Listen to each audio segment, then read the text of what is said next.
Vamos a hablar a esta hora con Gustavo Ich. Él es consultor político, analista. Vamos a hablar acerca de coyuntura nacional, algunos temas importantes que hay que analizar en nuestro país. Vamos con nuestra entrevista. El invitado de hoy ya está en línea.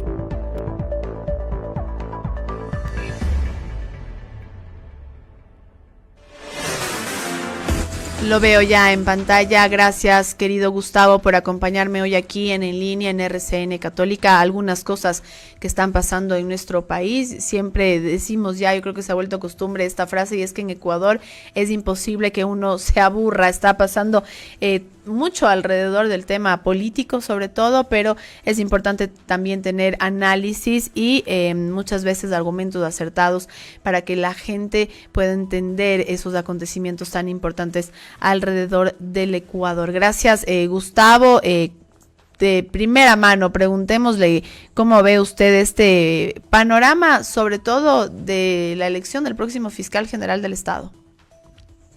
Priscila, buenas tardes, muchísimas gracias por la invitación y un saludo para todos quienes siguen este programa.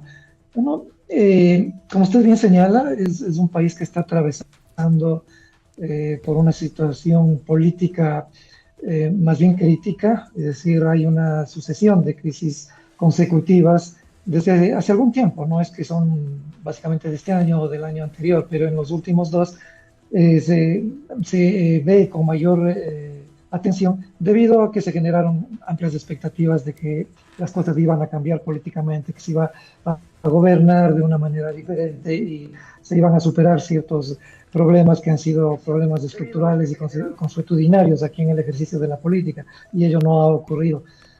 Es muy preocupante que estemos asistiendo a un proceso de elección del fiscal sumamente cuestionado en el marco de otros procesos que tienen que ver, por ejemplo, con el Consejo de la Judicatura, con el Consejo de Participación Ciudadana, con la Corte Nacional de Justicia, porque lo que es clarísimo y es evidente es que la política está interviniendo de una manera sumamente clara, agresiva, inconstitucional, improcedente en el ámbito de la justicia, de la función judicial, y eso es grave para los ecuatorianos, porque cuando un gobierno hace eso, cuando un gobierno mete la mano en la justicia, solamente uno puede pensar que hay algún interés para mover ciertos casos que están detenidos, para utilizar la justicia como un instrumento de persecución política, porque ya le ha pasado esto al Ecuador, ya lo hemos visto, esto no sería una novedad, o para básicamente tener sobre esta función un control más fuerte por parte del Ejecutivo, perdiendo la independencia de funciones del Estado, que en democracia es fundamental para establecer un equilibrio de poderes que fundamente una convivencia cívica hacia el desarrollo y no hacia el retraso. He hablado mucho, Gustavo, esta semana de este tema, lo estoy haciendo con usted, lo hablé con Pablo Encalada, lo hablé también hoy en otro espacio con Marcelo Espinel, y yo creo que hay mucha coincidencia en esto, en que lamentablemente el sistema judicial, la función judicial, se está viendo bastante mezclado, bastante presionado por el poder político, y eso, como bien decía Gustavo, no es algo nuevo, eso es algo que ya lo hemos vivido en nuestro país, y por eso también se vuelve tan importante este tipo de elecciones del próximo o la próxima fiscal general del Estado, porque necesitamos que sea una persona proba, que tenga principios, que no se deje doblegar, que sea justamente una persona que imparta la justicia de manera equilibrada y sobre todo, como es la palabra, que sea justa esta persona que va a ocupar la Fiscalía General del Estado. Quedan siempre muchos retos, Gustavo, dentro de ese tema. Siempre hablamos del mismo tema. Yo digo, a veces no nos cansamos porque esa es nuestra profesión, pero siempre son los mismos temas. La función judicial está en crisis.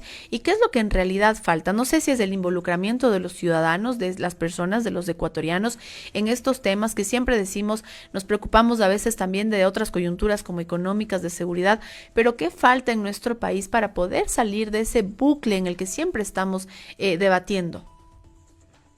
Bueno, lo que ocurre es que se ha implantado un proceso de descrédito hacia la política por parte de los mismos políticos. Si uno mira en retrospectiva, el comportamiento de ciertos políticos es vergonzoso, pero son los mismos políticos los que lo protagonizan y son los mismos políticos los que lo critican y sobre todo en eventos electorales, plebiscitarios, hacen caer en cuenta de este declive, como que los ciudadanos no lo estuvieran sufriendo en carne propia, y se promete que con nuevas elecciones esta circunstancia va a cambiar. Y vienen, por ejemplo, en los últimos 3 años, 3 consultas populares y las preguntas de la mayoría de ellas tenían que ver directa o indirectamente, por ejemplo, como la última, con reducir, por ejemplo, el número de asambleístas, o si se hacen encuestas de opinión pública, le preguntan a la ciudadanía si quiere si está de acuerdo o piensa que la asamblea está cumpliendo un rol positivo, y la enorme mayoría de la gente contesta de una manera negativa. Esto es algo que se arrastra cíclicamente, debido a que la asamblea, por ejemplo, particularmente, es el rostro de una democracia en cualquier país del mundo. Si usted Y mira un tiene país que pésima tiene calificación, Gustavo. exactamente, porque los políticos que van allá, producidos, programados en serie, como para alimentar un frigorífico, ¿no? O una tercena, no cumplen ni siquiera requisitos básicos de preparación para ocupar cargos tan importantes que tienen que ver con fiscalización y con leyes que promuevan el desarrollo Y hay de los personas, ecuatorianos.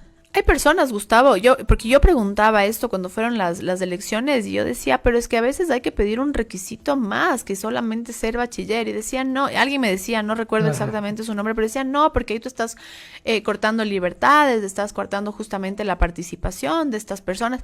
Pero claro, es porque, no porque quiero quitarle la oportunidad a una persona, a un joven de que sea asambleísta, sino porque vemos lo que pasa. O sea, el caso de Dominique Serrano, que sí, seguramente puede ser un chico muy preparado, pero que se ha captado haciendo dibujitos en una sesión de pleno, por más de que el tema justamente el tema del día no sea muy interesante, pero se ve claramente cómo es esa falta de eficiencia, esa falta de criterio político que enfrentamos en la Asamblea Nacional.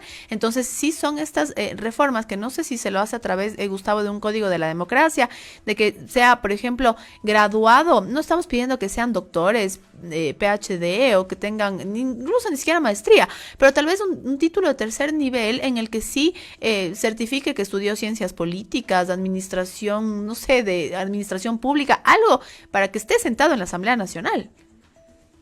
Sí, es que, como le decía Priscila, ocurre prácticamente en el conjunto de la institucionalidad pública del país. Es un declive desde el retorno a la democracia que es absolutamente evidente. Es por esa razón que en elecciones muchas veces los ciudadanos se han inclinado por rostros nuevos, por rostros ajenos a la política, pero que también han defraudado las expectativas ciudadanas.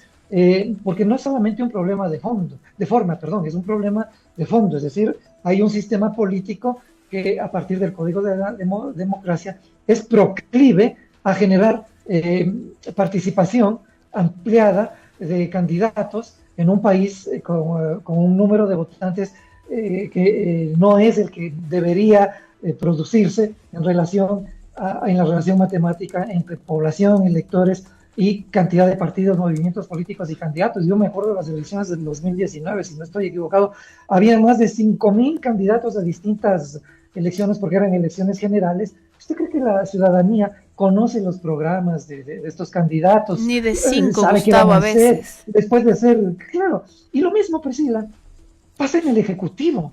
Nos dicen, y viene con la falacia de que desde el sector privado van a cambiar el país, van a mejorar lo que está ocurriendo en el país, van a resolver los problemas del país en 100 minutos con 100 decretos. Y vimos el desastre que se produjo en la administración del Estado por parte del Ejecutivo, la imposibilidad de manejar acuerdos con la Asamblea, y estamos repitiendo lo mismo hoy por hoy, porque si uno mira la calidad de algunos asambleístas, de la mayoría, o no de la mayoría oficialista, si vemos a algunos ministros en estos 2 años, pues también nos queda mucho que desear en relación a los temas que uno pensaría sobre los cuales van a tener probidad, van a tener calidad expositiva, van a tener la capacidad de apuntalar un proyecto político que no vaya más allá de los intereses de grupos particulares. Y luego viene el tema de la justicia. ¿Cómo se mete la mano en la justicia? Teniendo mayoría en el Consejo de Participación Ciudadana, que fue un invento del correísmo, pero que todos los gobiernos han criticado y han prometido que van que van a terminar, que lo van a cerrar. Pero ocurre que todos los políticos, cuando ganan la presidencia, lo primero que hacen es lograr mayoría en el Consejo de Participación Ciudadana, porque ahí se eligen a los funcionarios de las otras, valga la redundancia, funciones del Estado que tienen a su cargo la fiscalización, la Contraloría, la Superintendencia de Mercados, etcétera, etcétera. ¿Por qué razón? ¿Cuál es el interés? ¿Cuál es el temor? ¿Cuál es el temor de que la Contraloría haga su trabajo? ¿Cuál es el temor de no tener una fiscalía independiente?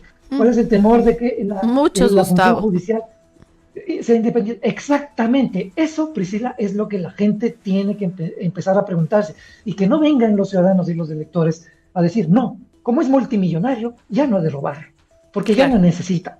Señores, ahora, entonces, ¿para qué vienen a ganar una presidencia si no es porque tienen intereses privados? Gustavo, a este punto quería llegar, porque el tiempo a veces nos juega un poco en contra, pero a este punto de revisar también, no sé si el perfil del presidente Daniel Noboa, porque ya se lo ha hecho antes, no es que es nuevo en el gobierno, ya viene después de una reelección, pero sí revisar el perfil del presidente Daniel Noboa en este momento, teniendo en cuenta el tema, por ejemplo, de Mario Godoy, tomando en cuenta los casos goleada, por ejemplo, el caso AAA de Aquiles Álvarez. Entonces, revisar este perfil del primer mandatario en este momento. ¿Por qué? Porque ya en la opinión pública, Gustavo, y a veces yo digo también nos genera mucho temor tener que decir estas cosas desde los medios de comunicación, pero ya se lo está comparando con una figura que tuvimos hace exactamente... no sé si son 19 años, sí, el próximo año se cumplen 20 años, pero una figura presidencial que tuvimos se lo está comparando mucho en temas políticos, en temas de manejo, y es válido revisar cómo se está manejando esa presidencia.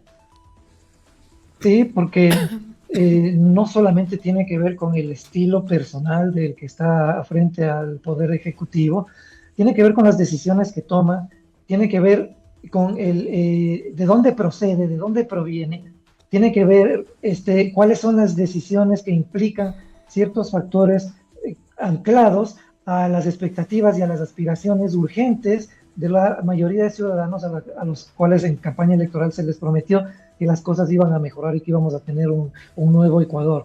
Pero hemos visto que en los aspectos más sensibles de interés de la ciudadanía, eso no ha ocurrido. Tenemos una política económica que se sustenta a partir del endeudamiento con organismos multilaterales. No hay inversión pública ni inversión privada de calidad. No hay una balanza comercial favorable al Ecuador. Se dijo que con Colombia y por eso les vamos a sancionar porque no cumplen sus responsabilidades en la frontera norte. No, tenemos peores resultados de la balanza comercial con China, con Estados Unidos, con Canadá, pero a ellos no se les dice nada.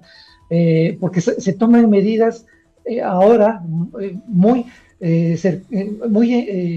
sembradas desde narrativas publicitarias, donde hay más producción comunicacional antes que medidas que superen estos temas que son tan gravitantes. El otro era el de combate a la inseguridad. Las cifras de los resultados del combate a la inseguridad nos dicen esa estrategia, si es que la hubo, es un rotundo fracaso.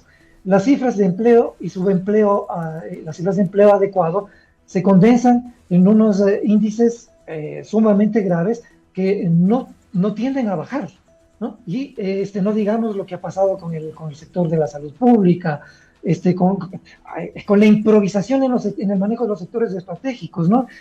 Y además, como si eso fuera poco, hay demasiada corrupción, hay demasiada opacidad en el manejo de estos sectores estratégicos, de grandes contratos en el sector hidrocarburífero, de beneficios que se elaboran o que se tramitan, porque esta es una asamblea que no legisla, es una asamblea que tramita a partir de una mayoría de 77 personas los intereses del Ejecutivo. Y entonces tenemos ahora un riesgo gravísimo por el tema de la ley minera, por la posibilidad de una extracción muy agresiva que va afectando a las comunidades, que puede afectar a las comunidades donde se va a producir una militarización de esos sectores. Tenemos el tema de los GATS.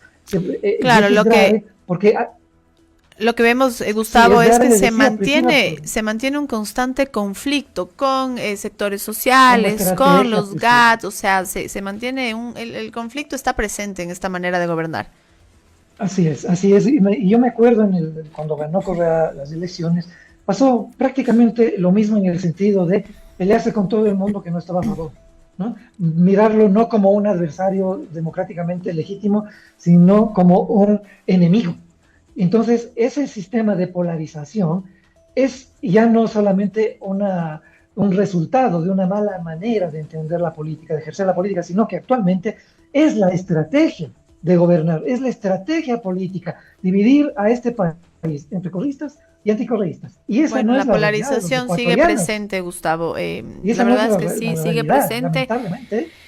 Y los ecuatorianos de a pie, digo yo, seguimos siendo víctimas de esta polarización. Gustavo, se me Así terminó el es. tiempo, pero gracias por ese análisis, gracias por poder conversar conmigo. Esperemos en un futuro las cosas mejoren, poder conversar un poquito más positivamente, porque es bueno también Ojalá, que la pues. gente se involucre, conozca de estos temas. No es ajeno. Usted, que sí, seguramente está trabajando, que en el día a día tiene que buscar el pan para su familia, para poder comer usted, también tiene que involucrarse en estos temas. También nosotros tenemos que Así hacer es. lo nuestro desde los medios de comunicación. Gracias, Gustavo, que tenga buena Así es, tarde. Priscila.